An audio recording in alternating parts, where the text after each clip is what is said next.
Bismillahirrahmanirrahim. Assalamualaikum warahmatullahi wabarakatuh. Syukur alhamdulillah kita bisa berjumpa lagi di channel ini. Sholawat dan salam selalu dan tetap tercurahkan kepada junjungan kita Nabi besar Muhammad sallallahu alaihi wasallam. Allahumma sholli ala sayyidina Muhammad wa ala ali sayyidina Muhammad. Harapan dan doa saya semoga saudaraku semuanya selalu diberikan kesehatan, dilapangkan rezekinya, diampuni dosa-dosanya, dan dipanjangkan umurnya. Amin ya rabbal alamin. Sahabat beriman yang dirahmati Allah, cegukan atau yang dalam istilah medis dikenal dengan istilah singultus adalah kondisi tubuh yang terjadi ketika otot diafragma, yaitu otot yang memisahkan rongga dada dan rongga perut, berkontraksi secara tiba-tiba dan tidak terkontrol. Ketika otot diafragma berkontraksi, udara yang masuk ke dalam tubuh secara cepat akan menyebabkan penutupan pita suara yang menghasilkan suara khas cegukan.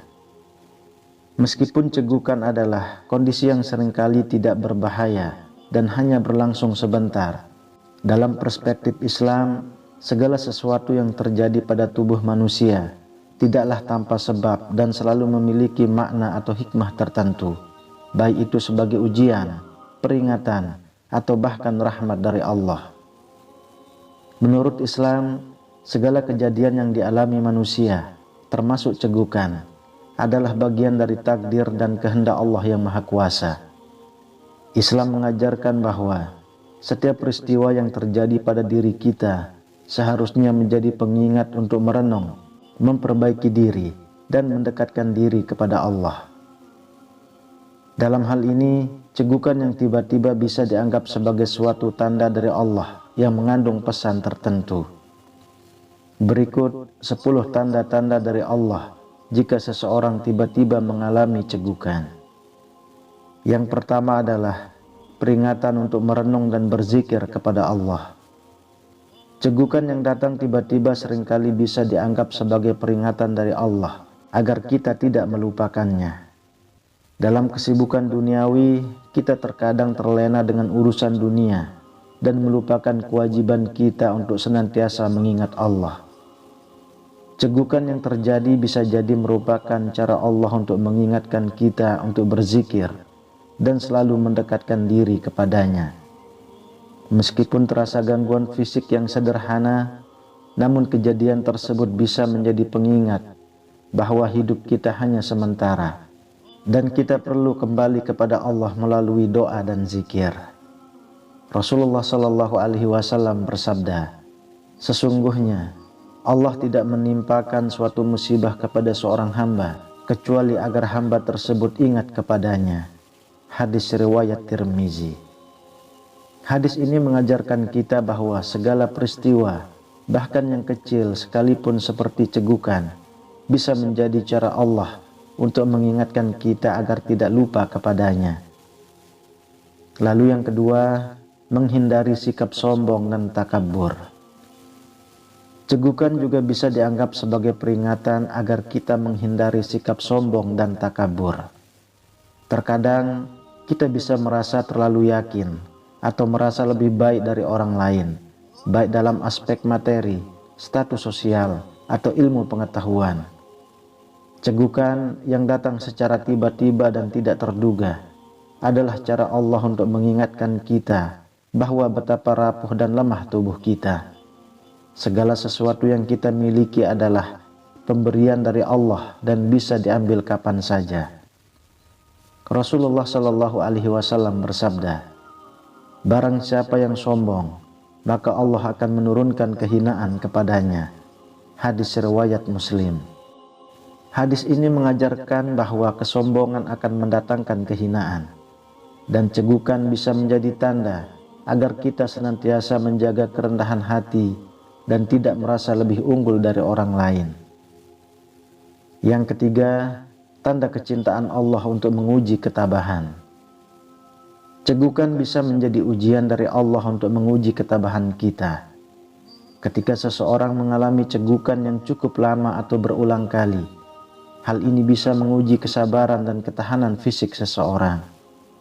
Ujian seperti ini meskipun tidak berat seperti ujian lainnya, mengingatkan kita bahwa sabar adalah sifat yang sangat dihargai dalam Islam. Allah menguji hambanya agar mereka dapat menunjukkan kesabaran dan ketahanan dalam menghadapi segala ujian, sekecil apapun. Rasulullah Shallallahu Alaihi Wasallam bersabda, "Sesungguhnya sabar itu adalah cahaya." Hadis riwayat Muslim. Dalam hadis ini, sabar dijelaskan sebagai suatu cahaya yang menerangi jalan hidup seorang muslim. Dengan sabar, kita dapat melalui segala cobaan, termasuk cegukan yang datang tiba-tiba. Yang keempat, tanda untuk lebih peduli dengan kesehatan. Cegukan yang terjadi bisa menjadi tanda bahwa Allah mengingatkan kita untuk lebih peduli terhadap kesehatan tubuh. Dalam Islam, tubuh adalah amanah yang diberikan oleh Allah dan harus dijaga dengan baik. Jika seseorang sering mengalami cegukan, hal ini bisa menjadi pengingat untuk lebih memperhatikan pola makan, tidur, dan kebiasaan hidup sehari-hari yang mempengaruhi kesehatan. Kesehatan tubuh merupakan bagian dari kewajiban seorang muslim untuk menjaganya agar bisa beribadah dengan lebih baik. Rasulullah Shallallahu Alaihi Wasallam bersabda, "Mukmin yang kuat lebih baik dan lebih dicintai oleh Allah daripada mukmin yang lemah." Hadis riwayat Muslim. Hadis ini menunjukkan pentingnya menjaga kesehatan dan tubuh yang kuat agar kita bisa menjalankan ibadah dengan baik dan beramal soleh. Yang kelima, tanda agar tidak terlalu menjadi cemas atau terlalu tenang. Cegukan juga bisa menjadi peringatan agar kita tidak terlalu cemas atau merasa terlalu tenang. Ketika seseorang merasa sangat cemas atau tertekan, tubuh bisa bereaksi dengan berbagai cara, termasuk cegukan. Begitu pula, terlalu merasa aman tanpa usaha dan hanya mengandalkan ketenangan yang berlebihan juga bisa menjauhkan kita dari kesadaran bahwa segala sesuatu di dunia ini berada dalam kendali Allah. Cegukan mengingatkan kita untuk tetap seimbang dalam hidup, tidak cemas berlebihan, dan tidak merasa terlalu aman. Rasulullah Shallallahu Alaihi Wasallam bersabda, "Janganlah engkau berputus asa dari rahmat Allah." Hadis riwayat Bukhari dan Muslim. Hadis ini mengingatkan kita untuk selalu optimis dan berharap pada rahmat Allah, meskipun kita menghadapi masalah atau ujian. Yang keenam, tanda bahwa dosa-dosa kecil segera dihapus. Cegukan bisa menjadi tanda agar kita segera membersihkan diri dari dosa-dosa kecil yang mungkin belum disadari. Dalam Islam, setiap dosa, sekecil apapun, harus segera dihapus dengan taubat. Cegukan yang datang tiba-tiba dan mengganggu bisa dianggap sebagai peringatan agar kita segera bertaubat dan memohon ampunan Allah atas dosa-dosa yang mungkin kita lakukan tanpa kita sadari. Rasulullah Shallallahu Alaihi Wasallam bersabda, "Sesungguhnya amal-amal baik menghapuskan dosa-dosa kecil seperti air yang memadamkan api." Hadis riwayat Muslim.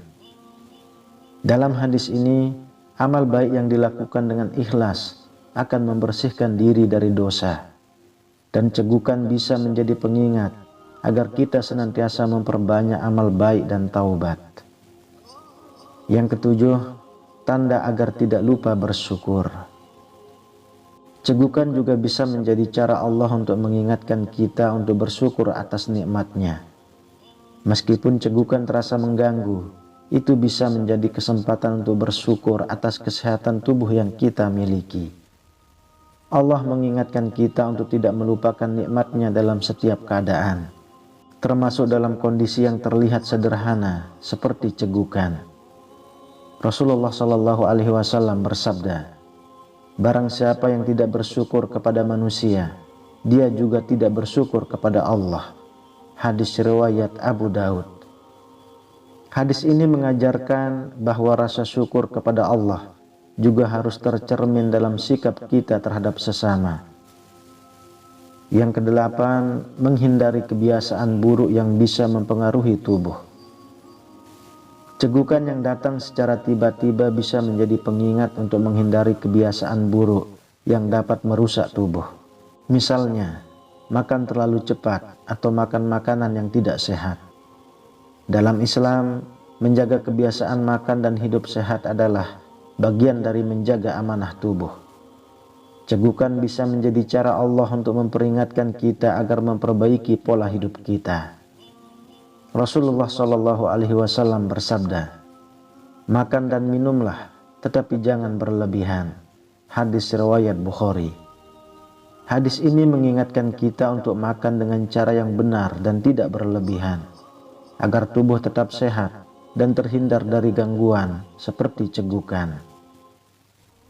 Lalu yang kesembilan, tanda Allah menginginkan hambanya berdoa. Cegukan yang datang tiba-tiba bisa menjadi tanda agar kita lebih sering berdoa kepada Allah. Doa adalah sarana untuk mendekatkan diri kepada Allah, dan setiap kali tubuh kita merasa tidak nyaman, seperti saat cegukan, sebaiknya kita segera berdoa kepadanya. Ini adalah bentuk pengingat dari Allah agar kita selalu meminta pertolongannya. Rasulullah Shallallahu Alaihi Wasallam bersabda, doa adalah ibadah. Hadis riwayat Tirmizi. Hadis ini mengajarkan kita bahwa doa adalah inti dari ibadah dan menjadi sarana penting untuk berkomunikasi dengan Allah. Kemudian yang ke-10, tanda agar tidak lalai dalam ibadah. Cegukan bisa menjadi pengingat agar kita tidak lalai dalam ibadah. Dalam kehidupan sehari-hari, kita seringkali terjebak dengan aktivitas duniawi yang membuat kita lupa untuk mengingat Allah dan melaksanakan ibadah dengan sepenuh hati. Cegukan yang terjadi tiba-tiba bisa mengingatkan kita bahwa setiap waktu yang kita miliki adalah kesempatan untuk mendekatkan diri kepada Allah melalui ibadah yang lebih khusyuk. Rasulullah Shallallahu Alaihi Wasallam bersabda, sesungguhnya amal yang paling dicintai oleh Allah adalah yang terus-menerus dikerjakan, meskipun sedikit. Hadis riwayat Bukhari. Hadis ini mengajarkan kita untuk tetap istiqomah dalam beribadah dan menjalani kehidupan dengan selalu mengingat Allah. Sahabat beriman yang dirahmati Allah, cegukan mungkin terdengar seperti gangguan kecil yang tidak perlu dipikirkan lebih dalam. Namun, dalam perspektif Islam, setiap kejadian dalam hidup kita memiliki pesan atau pelajaran tertentu. Allah mengajarkan kita untuk selalu merenung, belajar, dan memperbaiki diri dari setiap peristiwa yang terjadi, bahkan dari kejadian sederhana seperti cegukan. Melalui 10 tanda yang mungkin muncul saat cegukan, kita dapat memahami bahwa setiap kejadian dalam hidup adalah kesempatan untuk kembali kepada Allah, mengingatnya, dan meningkatkan kualitas ibadah kita. Wallahu a'lam bishawab. Demikian yang bisa saya bagikan. Semoga bermanfaat untuk kita semua. Amin ya rabbal alamin. Assalamualaikum warahmatullahi wabarakatuh.